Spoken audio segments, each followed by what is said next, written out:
اور اس نے ڈیوڑی کا دروازہ کھول دیا۔ بولا، باہر آ جاؤ۔ وہ باہر نکل گیا۔ میں بھی اس کے پیچھے باہر نکلا۔ اس کے ہاتھ میں کلہاڑی تھی۔ اس نے کہا، آؤ مرد کے بچے، اگر تم مارے گئے میں زندہ رہا تو تمہاری بہن کو بغیر نکاح کے اپنے گھر میں رکھوں گا۔ میں نے اتنی غلیظ گالی کو برداشت کر کے کہا، بدقسمت، پہلا وار کر لو۔ اس نے دونوں ہاتھوں سے کلہاڑی بلند کی اور پوری قوت سے وار کیا۔ میں نے بغیر ہتھیار کی لڑائی کی ٹریننگ لی ہوئی تھی۔ کلہاڑی آ رہی تھی کہ میں پھرتی سے ایک طرف ہو گیا۔ اس نے پوری طاقت سے وار کیا تھا، جسے وہ آدھے راستے میں روک نہ سکا۔ کلہاڑی زمین میں گڑ گئی اور وہ جھک گیا۔ میں نے اچھل کر چاقو کا وار اس کی پیٹھ پر بائیں طرف دل کے اوپر کیا۔ اس کی پیٹھ ایسی پوزیشن میں تھی کہ چاقو کا پورا پھل اس کے جسم میں داخل ہو گیا۔ وہ سیدھا ہونے کی بجائے زمین سے جا لگا۔ اس نے پورا زور لگا کر چاقو کھینچ لیا۔ وہ تنومند مرد تھا۔ اتنا گہرا زخم کھا کر سیدھا ہوا تو میں نے کہا، اب تمہاری باری ہے، میں کھڑا ہوں، وار کر لو۔ اس نے پہلے کی طرح وار کیا جو میں نے خطا کر دیا۔ اب کہ پھر میں نے اسے سنبھلنے کی مہلت نہ دی۔ وہ سیدھا ہوا ہی تھا کہ میں نے بایاں گھوسا اس کے منہ پر مارا، جس سے وہ پیچھے کو گرنے لگا۔ میں نے دائیں ہاتھ سے چاقو کا وار اس کے دل پر کیا۔ چاقو اس کے دل میں اتر گیا۔ اس نے پوری مردانگی دکھائی، اف تک نہ کی اور چکر کھا کر گر پڑا۔ مجھے پورا یقین تھا کہ وہ بچ نہیں سکے گا۔ میں وہاں سے چل پڑا۔ گلی کا موڑ مڑتے ہوئے میں نے دیکھا کہ مقتول کے گھر سے کوئی باہر نکلا۔ اس نے پہلے مقتول کو دیکھا، پھر میری طرف دیکھا۔ اس نے گھر والوں کو بڑی بلند آواز سے پکارا، پھر کتے کو آواز دی۔ میں دوڑ پڑا اور گاؤں سے نکل گیا، مگر گاؤں کے کسی اور آدمی نے بھی مجھے دیکھ لیا تھا۔ وہ مجھے پہچان نہیں سکا تھا۔ اس نے بھی شور مچا دیا۔ میں تیز دوڑتا ہوا کھیتوں تک جا پہنچا۔ اب چاندنی مجھے نقصان دے رہی تھی۔ مجھے 2-3 کتوں کے بھونکنے کی آوازیں سنائی تھیں اور گاؤں سے معلوم نہیں کتنے ہی آدمی کھیتوں کی طرف دوڑتے ہوئے آتے دکھائی دیے۔ گندم کی فصل پک رہی تھی اور اتنی اونچی تھی کہ میں جھک کر چھپے چھپے بھاگ سکتا تھا۔ میں منڈیروں پر بھاگتا چلا گیا۔ جھک کر پوری رفتار سے بھاگنا آسان نہیں تھا۔ مجھے اب بچ بچا کر ریلوے اسٹیشن تک پہنچنا تھا۔ گاڑی 1:30 بجے آتی تھی۔ کھیتوں میں اب ہر طرف شور و غل تھا اور گاؤں کے سارے ہی مرد کھیتوں میں میرا تعاقب کر رہے تھے۔ مجھے سب سے زیادہ خطرہ کتوں کا تھا۔ میں جھکا ہوا بھاگتا چلا گیا۔ آگے 3-4 کھیت خالی آ گئے۔ میں نے خطرہ مول لے لیا اور گھٹنوں اور ہاتھوں کے بل بھاگتا ہوا یہ خالی جگہ عبور کر کے گندم کے اگلے کھیتوں میں جا چھپا۔ گاؤں والے اپنے کتوں کو پکار پکار کر میرے پیچھے بھگا رہے تھے۔ کتوں کی آوازیں بتا رہی تھیں کہ وہ میری بو نہیں پا سکے اور کہیں دور مجھے ڈھونڈ رہے ہیں۔ کھڈ نالے تو بہت تھے، لیکن وہاں گاؤں والے مجھے ڈھونڈ سکتے تھے۔ میں گندم کی اوٹ میں دوڑتا چلا گیا۔ منڈیروں کے موڑ مڑتے ہوئے مجھے سمت کا خیال نہ رہا۔ میں نے صاف محسوس کیا کہ میرے سامنے سے آدمی آ رہے ہیں۔ میں منڈیر سے ہٹ کر کھیت میں چھپ کر بیٹھ گیا۔ اونچی فصل نے مجھے چھپا لیا۔ بہت سے آدمی میرے قریب سے بھاگتے ہوئے گزر گئے۔ چند ایک آدمی رک بھی گئے۔ میں سانس روکے ہوئے لیٹا رہا۔ مجھے ڈر یہی تھا کہ کتے نہ آ جائیں۔ کتے دور بھونک اور غرا رہے تھے۔ تمام آدمی آگے نکل گئے۔ میں وہیں چھپا رہا۔ 10-15 منٹ بعد میں نے فصل سے سر اٹھا کر دیکھا۔ لوگوں کا ہجوم اسٹیشن سے دوسری طرف جا رہا تھا۔ اس سے مجھے اطمینان ہو گیا کہ میں اسٹیشن تک پہنچ جاؤں گا۔ میں نے فصل میں آہستہ آہستہ دوسری طرف سرکنا شروع کر دیا۔ اس طرح مجھ میں اور میرے تعاقب کرنے والوں میں فاصلہ خاصا زیادہ تھا۔ میں 2 کھیتوں کی درمیانی منڈیر پر پہنچ گیا اور جھک کر دوڑ پڑا۔ میرے سامنے 2 کوس کا فاصلہ تھا۔ میں نے بہت سارا فاصلہ جھک کر دوڑتے اور چلتے طے کر لیا۔ اس طرح تھکن اتنی زیادہ ہو گئی کہ میں نے 3-4 جگہ بیٹھ کر کمر سیدھی کی اور سانسوں کو سنبھالا۔ اب میں محفوظ تھا، لیکن ایک خطرہ یہ تھا کہ گاؤں کے کچھ آدمی اسٹیشن پر نہ پہنچ جائیں۔ آگے جا کر میں سیدھا ہو کر چلنے لگا۔ چاقو ایک کھیت میں دبا دیا۔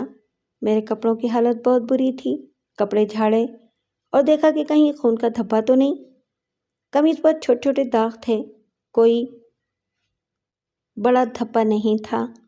میں تیزی سے چلنے لگا۔ میرے پاس گھڑی نہیں تھی۔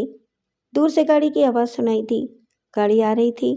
ہمارا اسٹیشن چھوٹا سا تھا جہاں گاڑی 1-2 منٹ کے لیے رکتی تھی۔ میں اسٹیشن سے تقریباً 1 میل دور تھا۔ مجھے انجن کے لیمپ کی روشنی بھی دکھائی دینے لگی۔ میں دوڑ پڑا۔ مجھ میں دوڑنے کی ہمت نہیں تھی، لیکن مجھے دوڑنا تھا اور گاڑی سے پہلے اسٹیشن پر پہنچنا تھا۔ گاڑی اسٹیشن پر آ کر رک گئی اور چل پڑی۔ میں اسٹیشن سے 200-250 گز دور تھا۔ ٹانگیں شل ہو چکی تھیں۔ میں نے جسم کی ساری طاقت لگا دی اور انجن کی طرف دوڑا۔ گاڑی اسٹیشن سے نکل رہی تھی جب میں گاڑی کے آخری ڈبے تک پہنچ گیا۔ اچھل کر ڈنڈا پکڑا اور پائیدان پر چڑھ گیا۔ رات کا 1:30 بج گیا تھا۔ مسافر سوئے ہوئے تھے۔ میں باہر پائیدان پر ہی کھڑا رہا۔ اگلے اسٹیشن پر گاڑی رکی تو میں ایک اور ڈبے میں جا کر بیٹھ گیا۔ میرے پاس ٹکٹ نہیں تھا، لیکن پیسے کافی تھے۔ صبح 7 بجے گاڑی نے فیروز پور پہنچا دیا۔ میں اسٹیشن سے بچتا بچاتا بغیر ٹکٹ باہر نکل گیا۔ ٹانگا لیا اور باریکوں میں پہنچ گیا۔ میری حالت پلٹن کے آدمیوں نے دیکھی، جس نے پوچھا، اسے یہی بتایا کہ کمپنی صوبے دار نے رات بھر کام پر لگائے رکھا ہے۔ 3 روز بعد والد صاحب میرے پاس فیروز پور آ گئے اور اسلم کے بھائی کے قتل کی خبر سنائی۔ اسلم کو دوسرے ہی دن اطلاع مل گئی تھی اور وہ گاؤں چلا گیا تھا۔ میں نے والد صاحب کو بتا دیا کہ اسے میں نے قتل کیا ہے۔ والد صاحب نے یہ بھی بتایا کہ پولیس نے انہیں تھانے بلایا تھا، دھمکیاں بھی دی تھیں، لیکن پولیس کے پاس کوئی ثبوت نہیں تھا۔ 5-6 روز بعد پولیس میری یونٹ میں پہنچ گئی۔ میرے کمپنی کمانڈر نے مجھے اور میری کمپنی صوبے دار کو بلایا۔ دفتر میں وہی مسلمان تھانے دار بیٹھا تھا۔ اس نے مجھے بتایا کہ اسلم کا بڑا بھائی قتل ہو گیا ہے اور اس کے گھر کے ایک آدمی نے مجھے وہاں سے بھاگتے دیکھا تھا۔ میرے کمپنی صوبے دار نے کہا کہ یہ تو باریکوں میں تھا، چھٹی نہیں گیا۔ انگریز کمپنی کمانڈر کو غصہ آ گیا۔ اس نے دبدبے سے تھانے دار سے کہا، کوئی فوجی باریک سے اتنی دیر تک غیر حاضر نہیں رہ سکتا کہ گاؤں جا کر کسی کو قتل کر دے اور واپس ڈیوٹی پر بھی آ جائے۔ تھانے دار مایوس ہو کر واپس چلا گیا۔ میرے گھر والوں کو پولیس نے بہت پریشان کیا، لیکن قتل کا کوئی سراغ نہ مل سکا۔ 1 ہی مہینہ گزرا ہوگا کہ ہماری پلٹن کو برما فرنٹ جانے کا حکم ملا۔ جاپانیوں پر جوابی حملہ کیا گیا تھا۔ جاپانی برما پر قبضہ برقرار رکھنے کے لیے خونخواروں کی طرح لڑ رہے تھے۔ انگریز نے بہت بڑی طاقت سے حملہ کیا تھا۔ جاپانی آہستہ آہستہ پیچھے ہٹ رہے تھے۔ جنگ بہت ہی خونریز تھی۔ ہماری پلٹن حکم ملتے ہی فیروز پور سے روانہ ہو گئی اور کلکتہ جا پہنچی۔ جب وہاں سے ہم آگے جانے لگے تو اسلم میرے پاس آیا۔ اس نے کہا، نظر، زندہ رہنا چاہتے ہو تو فوج سے بھگوڑے ہو جاؤ۔ تم اب میری گولی سے مرو گے۔ فرنٹ پر کسی کو پتہ نہیں چلے گا کہ تمہیں جاپانیوں کی گولی لگی ہے یا میری۔ میں تمہیں ایک موقع دیتا ہوں، بھگوڑے ہو جاؤ، لیکن یاد رکھو تمہیں قتل میں ضرور کروں گا۔ میں نے تمہیں خبردار کر دیا ہے۔ اب گولی مارنے سے پہلے تمہیں نہیں بتاؤں گا تم میرے بھائی کے قاتل ہو۔ وہ ٹھیک کہہ رہا تھا۔ برما جیسے فرنٹ پر جہاں دونوں طرف سے گولیوں کی بارش برس رہی تھی، اپنے ہی کسی ساتھی کو گولی مار دینے سے کوئی پکڑ نہیں سکتا تھا۔ میں اسلم کی دھمکی سے چوکنا ہو گیا اور میں نے فیصلہ کر لیا کہ فرنٹ پر جا کر اسلم کو کسی سپاہی کی گولی سے مروا دوں گا یا موقع ملا تو اسے خود گولی مار دوں گا۔ تھوڑے دنوں بعد ہمیں جنگ کے جہنم میں بھیج دیا گیا۔ ہماری پلٹن کی 2 کمپنیوں کو رات کے وقت آگے بھیجا گیا۔ وہاں ہر طرف آگ برس رہی تھی۔ توپوں کے گولوں اور ہوائی جہاز کے بموں سے زمین ہل رہی تھی۔ انسان مکھیوں کی طرح مر رہے تھے۔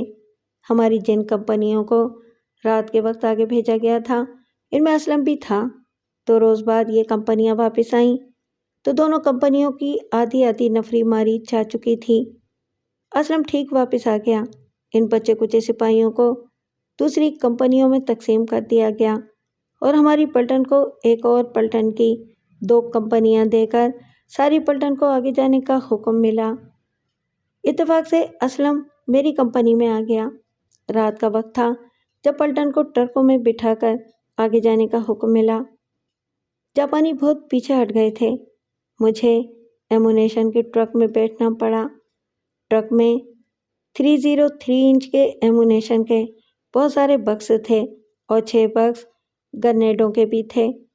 مجھے ڈرائیور کے علاوہ 4 سپاہی دیے گئے۔ ان 4 میں اسلم بھی تھا۔ پوری پلٹن ٹرکوں پر جا رہی تھی۔ کانوائے میں 40-50 ٹرک تھے۔ وقت رات کا تھا۔ ہوائی جہازوں اور دشمن کے توپ خانے کے خطرے کی وجہ سے ٹرکوں کی بتیاں بند رکھنی پڑتی تھیں۔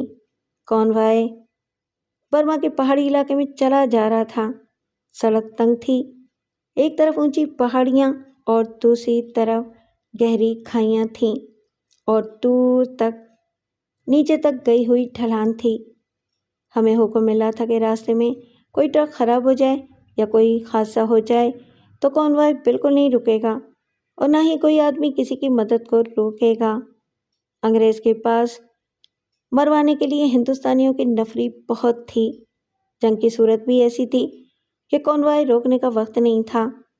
جاپانی قدم جمانے کے لیے قیامت کی گولہ باری کر رہے تھے۔ ہمارا کانوائے رات کے اندھیرے میں چلا جا رہا تھا۔ ڈرائیور اس راستے سے اچھی طرح واقف نہیں تھا۔ ایک موڑ موڑتے ہوئے ہمارا ٹرک دائیں طرف ہو گیا۔ معلوم نہیں ڈرائیور سو گیا یا گھبرا گیا تھا۔ وہ ٹرک کو سیدھا نہ کر سکا۔ ٹرک دائیں کو لڑکا اور کلا بازیاں کھاتا ہوا نیچے ہی نیچے جانے لگا۔ یہ ڈھلان شاید دیوار کی طرح سیدھی تھی۔ میں اگلی سیٹ پر بیٹھا ہوا تھا، لیکن اب وہاں بیٹھا ہوا کہاں تھا؟ میں اگلی سیٹ پر لڑکنیاں کھا رہا تھا۔ ٹرک کی باڈی لکڑی کی تھی اور اوپر ترپال بندھا ہوا تھا۔ ایمونیشن کے باکس پتھروں کی طرح ٹرک میں لڑھک رہے تھے۔ ٹرک الٹا سیدھا ہوتا ابھی تک نیچے جا رہا تھا۔ اچانک ایک دھماکہ ہوا اور ٹرک زمین سے ٹکرایا۔ اس کے ساتھ انجن کو آگ لگ گئی۔ میں اچھی طرح بیان نہیں کر سکتا کہ ٹرک کس طرح نیچے گیا اور ہمارا کیا حشر ہوا۔ انجن سے آگ کا شعلہ اٹھا تو آگ یکلخت پھیل گئی۔ جسم کی ہڈیاں اس طرح معلوم ہوتی تھیں جیسے ٹوٹ گئی ہوں۔ ٹرک پہلو کے بل پڑا تھا۔ میں اسی پہلو والی سیٹ پر بیٹھا ہوا تھا۔ ڈرائیور شاید کہیں باہر جا پڑا تھا۔ میں نے ٹرک سے نکلنے کی کوشش کی تو مجھے پتہ چلا کہ میری ایک ٹانگ کہیں پھنس گئی ہے۔ میں نے ٹانگ کھینچی تو گوشت ہڈیوں سے الگ ہوتا محسوس ہونے لگا۔ شعلے لپک لپک کر مجھے جلا رہے تھے۔ جب مجھے خیال آیا کہ ٹرک میں ایمونیشن کے باکس ہیں اور ان میں 6 بکس گرنیڈوں کے ہیں تو مجھے اپنا انجام صاف نظر آنے لگا۔ مجھے اسلم کا خیال آیا تو خوشی بھی ہوئی کہ میں اس کے ہاتھ سے قتل نہیں ہوں گا بلکہ وہ میرے ساتھ ہی مرے گا۔ میں نے ایک بار پھر ٹانگ کو آزاد کرنے کی کوشش کی، لیکن مجھے گناہوں کی سزا دینے کے لیے خدا نے میری ٹانگ کو اتنی سختی سے جکڑا تھا کہ شعلوں سے نکلنا ممکن نہ تھا۔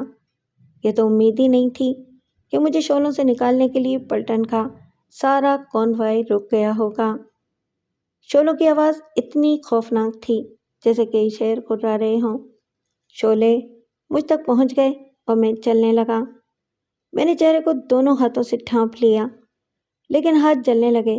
پھر وردی کو آگ لگی اور کھال جلنے لگی۔ میری چیخیں نکلنے لگیں۔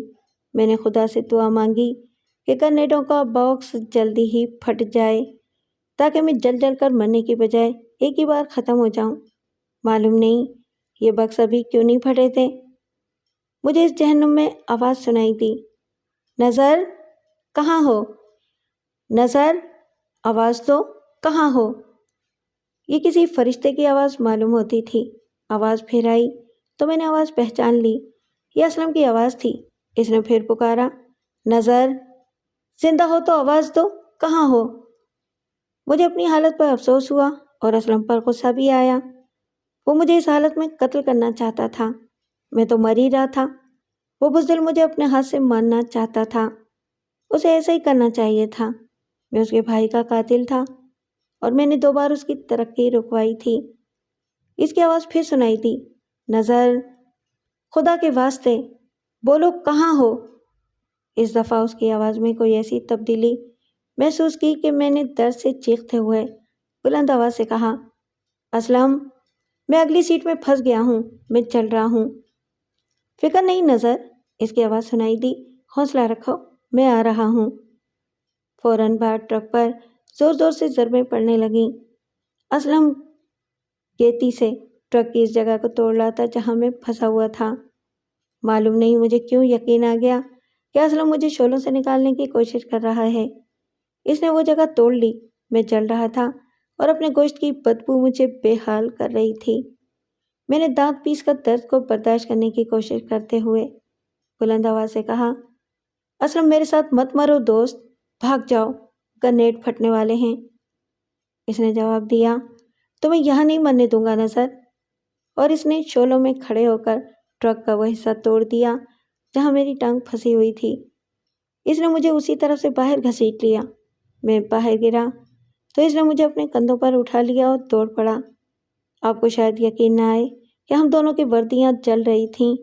وہ گر پڑا، میں الگ جا پڑا۔ ہم دونوں نے ہاتھ مار مار کر وردیوں کے شعلے بجھا دیے۔ اسلم اٹھا اور میری طرف چلنے لگا، لیکن گر پڑا اور اس کے منہ سے ہائے نکل گئی۔ اس کا جسم پوری طرح جل گیا تھا۔ میں اٹھا مگر میں بھی گر پڑا۔ جسم جل رہا تھا۔ درد ایسا جیسے کوئی تلواروں سے جسم کو کاٹ رہا ہو۔ اسلم رینگ کر مجھ تک پہنچا۔ چلتے ٹرک کے شعلوں نے رات کو دن بنا رکھا تھا اور ٹرک ہم سے بمشکل 20 گز دور تھا۔ اسلم نے پوچھا، اٹھ سکتے ہو؟ میں اٹھنے لگا تو پھر گر پڑا۔ وہ اٹھ کھڑا ہوا اور اس نے مجھے سہارا دے کر اٹھایا، پھر جھک کر مجھے پیٹھ پر ڈال لیا اور کہنے لگا، میرے زخم معمولی ہیں، دور چلے چلیں، گرنیڈ پھٹنے والے ہیں۔ وہ تیز چلنے لگا اور مجھے ٹرک سے بہت دور لے گیا۔ اس کے منہ سے پھر ہائے نکل گئی اور وہ مجھے ایک ٹیکری کی اوٹ میں لے گیا اور بیٹھ گیا۔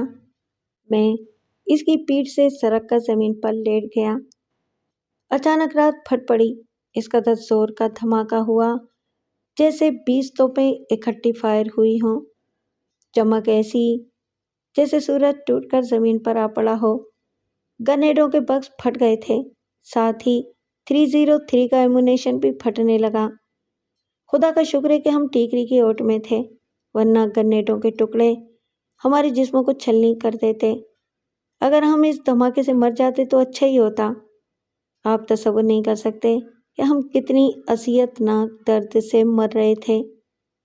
جسم کا خون نکل رہا تھا، ٹانگ بری طرح کچلی ہوئی تھی اور سارا جسم چل رہا تھا۔ میں نے اسلم سے اس کا حال پوچھا تو اس نے کہا، میں زیادہ زخمی نہیں ہوں۔ یہ میں نے دوسرے دن دیکھا کہ وہ مجھ سے بھی زیادہ زخمی تھا۔ پیاس سے زبان باہر نکل آئی اور منہ کھل گیا۔ یہی حالت اسلم کی تھی۔ اس نے کہا، تم یہیں لیٹے رہو، میں کہیں پانی تلاش کرتا ہوں۔ وہ اٹھ کر چلنے لگا تو میں نے دیکھا کہ وہ چل نہیں سکتا تھا، پھر بھی وہ چل پڑا اور اندھیرے میں گم ہو گیا۔ میں نزا کی حالت تک پہنچ گیا تھا۔ دماغ میں گزری ہوئی ساری باتیں آ گئیں۔ میرے آنسو نکل آئے۔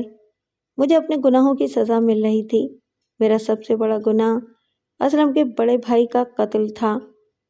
بے شک میں نے اسے ایک شرمناک جرم کی سزا دی تھی اور اسے باہر بلا کر پہلے سے کہا تھا کہ وار کر لے، پھر بھی قتل بہت بڑا گناہ ہے۔ اس وقت مجھے اپنا پیر بھی یاد آیا تو مجھے اس سے نفرت ہونے لگی۔ ہمارے درمیان دشمنی بڑھانے میں اس کا بہت بڑا ہاتھ تھا۔ وہ اپنی پیری قائم رکھنے کے لیے 2 گھرانوں کو تعویذ دے دے کر آپس میں ٹکرا رہا تھا۔ اس نے ہمیں تعویذ پانی میں گھول کر پلائے تھے۔ اگر وہ میرا حوصلہ اس طرح نہ بڑھاتا تو میں قتل نہ کرتا اور مجھے یہ سزا نہ ملتی کہ میں جیتے جی جہنم میں چل رہا تھا۔ میں نے خدا اور رسول اکرم کو پکارا اور بلند آواز سے کہا، یا میرے اللہ اور میرے اللہ کے رسول، میرے پیر پیغمبر تم ہو، میں دنیاوی پیروں پر لعنت بھیجتا ہوں۔